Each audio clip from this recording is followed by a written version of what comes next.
So the news is coming through, and it's not great. It's maybe not of 2015 proportions, where that was just a complete disaster on the injury front, but we're hearing Mac Hansen, that calf strain leaves him very doubtful. James Lowe, initially last night, the sense was after the game his vision was good, but Rory O'Connor of the Irish Independent tweeted this morning that he's now struggling.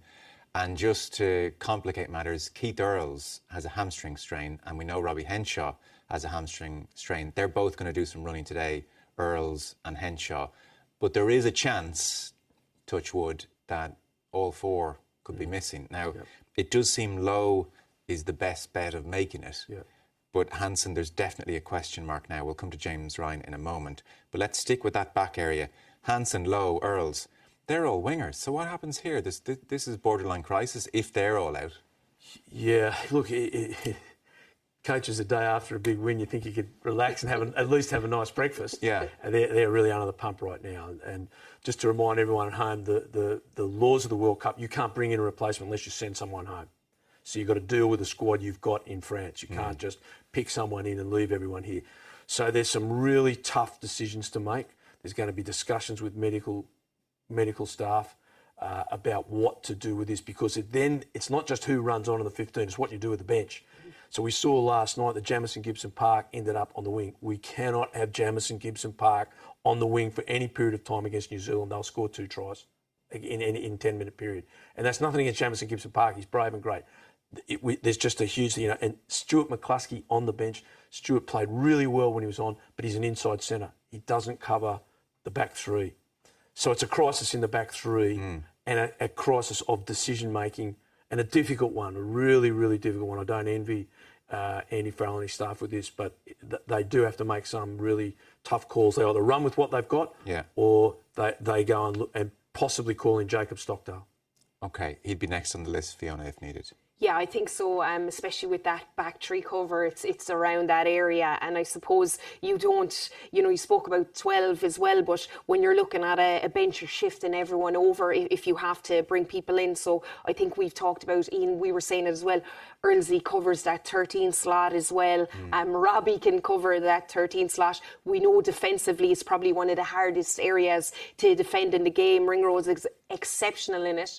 But who do you have then if all of those guys are out? You're taking a risk there on your bench, because we know McCluskey obviously come in. Jimmy O'Brien is someone that could, but he hasn't had a lot of game time in this tournament as well. But I'm sure he'll be up and running once he comes into that squad. And I'd imagine we will see him in the matchday squad somewhere. Yeah, so just the configuration of it. Let's assume for a second, and we're speculating here, I do emphasise, but let's assume for a second Lowe makes it. Earls maybe doesn't, Hansen maybe doesn't.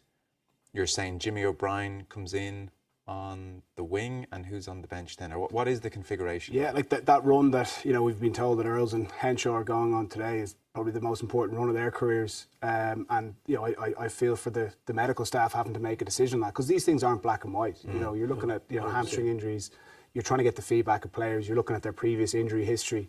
But ultimately, they've got to give Andy Farrell the information, and he's got to make a decision. And he's got to make it quick, because if Jacob was to fly over, he needs to do it immediately to be in with the squad, get up to speed on the plays.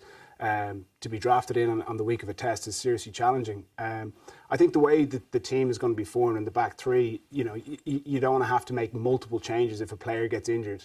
And that's what you want to avoid. So, like, Jimmy O'Brien does give you good cover at the back three, and can, potentially cover 13. It'd be a big challenge for him.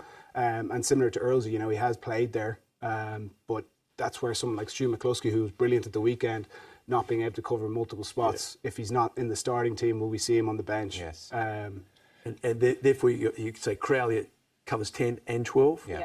But the third back position on your bench has to do something around 13 and the back three. Okay. That's the dilemma they're in. Okay, so and it's a big dilemma. And just to mention, James Ryan, we saw him at full time. He was talking to Caelan Doris, and the word didn't seem to be great on his wrist. And it's not the wrist, he's leaning on the wrist there that was injured coming into the game. So it's now both wrists which are injured. So he's a major doubt. There's a chance he may well have to go home. We certainly hope it's not the case. We are speculating a touch. I mean, you wonder if he goes, so you're all of the sense that Ryan Baird will come in and go on the bench, Henderson starts. Are you maybe into the realm of calling up a Stockdale for a Ryan and moving your pieces around that way, I wonder? No, I'd be sending James home if it's as bad as we think it is. I hope it's not for James's sake, and I'd be bringing in Healy. Bringing in Healy, okay, okay.